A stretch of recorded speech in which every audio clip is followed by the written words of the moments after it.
The slap came out of nowhere. Chinedu staggered, his head snapping to the side as the sting spread across his cheek. The room went silent, thick with disbelief. You married her? Amara's voice trembled, but her eyes burned. Answer me, Chinedu. He swallowed hard. Amara, listen.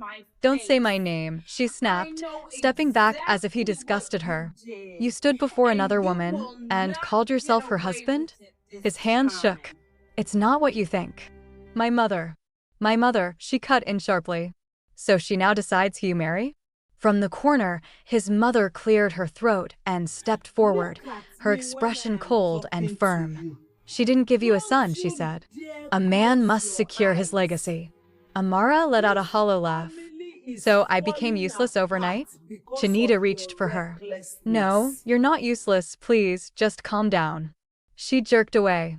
Don't touch me. The tension in the room tightened like a rope ready to snap. Is it true? She asked quietly, her voice now dangerously calm. Did you marry her? Chinedu hesitated. That hesitation was all she needed. Tears filled her eyes, but she refused to let them fall. You didn't just betray me, you humiliated me. If you've ever seen love turn into something else in a second, you know this moment. Go ahead and hit like, subscribe, and tell me in the comments, could you forgive this? Because for Chinedu, this was just the beginning. It hadn't always been like this. There was a time when Chinedu and Amara were everything people admired. He was successful, respected, calm. She was strong, loving, and fiercely loyal. Together, they built a home filled with laughter and 2 beautiful daughters. But in his mother's eyes, that home was incomplete. No son, she would say, shaking her head every chance she got. What kind of man are you? At first, Chinedu laughed it off. Mama, times have changed. But she didn't laugh. Instead, she moved in. And slowly, everything began to change. You think this is a joke? His mother snapped one evening, slamming her walking stick against the floor. Your mates are raising sons, building legacies, and you're here playing house with daughters. Chinedu rubbed his temples. Mama, please, not again. Then do something, she fired back. Or are you afraid of your wife? Amara stood at the doorway, listening. Her chest tightened, but she said nothing. That silence started breaking her.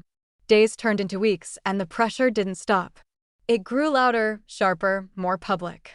Relatives began to call. Friends started making careless jokes. Just take a second wife, one of them said casually. It's normal. Normal. The word echoed in his mind long after the conversation ended. One night, Amara finally spoke. Am I no longer enough for you? She asked softly. Chinedu froze. Why would you say that? Because I hear everything, she whispered. Your mother, your friends, even you. You've changed. He grabbed her hands. You are my wife. That will never change. But even as he said it, doubt crept in. Then came the day his mother introduced Ngozi. She's respectful. From a good family. And she understands her duty, his mother said, watching him closely. Chinedu shook his head immediately. No, I'm not doing this. But his mother leaned in, her voice low and sharp. Do you want your lineage to end with you? That question haunted him. Days later, he found himself sitting across from Ngozi. She barely spoke, her eyes lowered, her voice soft. I will respect your home, she said quietly. I won't cause trouble. It sounded simple. Too simple. And that was the trap.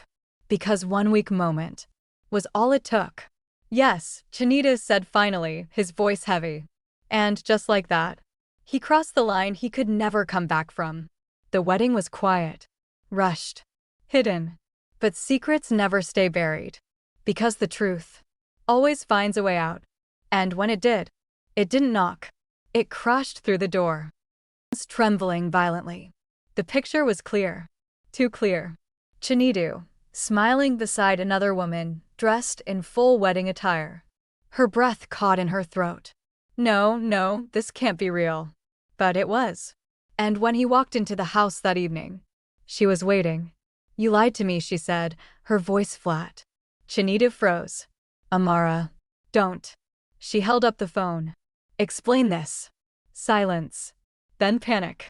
It's not what you think, he rushed. It was just for peace. For peace, she repeated, her voice rising. You destroyed our marriage for peace? It doesn't change anything, he shouted. You're still my wife. She laughed, a broken sound that filled the room. No, Chinedu. I was your wife. That night, she packed her bags. His daughters cried. He begged. He promised. But she didn't look back. If you've made it this far, don't forget to like and subscribe and tell me, was she right to leave? Because that decision was the beginning of Chinedu's downfall. At first, he told himself everything would stabilize. But peace never came. Ngozi became distant. The house felt empty. His daughters stopped calling. Then his business began to crumble. Deals collapsed. Partners withdrew. They don't trust you anymore, one partner told him bluntly. If you can't manage your home, how can you manage a company? Within months, everything started slipping away. Money, respect, control. Then Ngozi got pregnant. His mother rejoiced. Finally, a son is coming. Hope returned. Until the night everything went wrong. The hospital was chaos. Doctors rushed in and out. Hours stretched endlessly. Then finally, a doctor stepped forward. I'm sorry. The baby didn't survive. Ngozi barely made it. Chinedu stood there numb. Everything he sacrificed for, gone. Weeks later, he stood at Amara's door, flowers shaking in his hands. I made a mistake, he whispered. She looked at him calmly. No, you made a choice. And then she closed the door. Forever. Some decisions don't break you immediately. They destroy you slowly. Make sure you choose wisely. If you enjoyed watching this video, don't forget to like, share, comment, and subscribe to this channel for more amazing stories.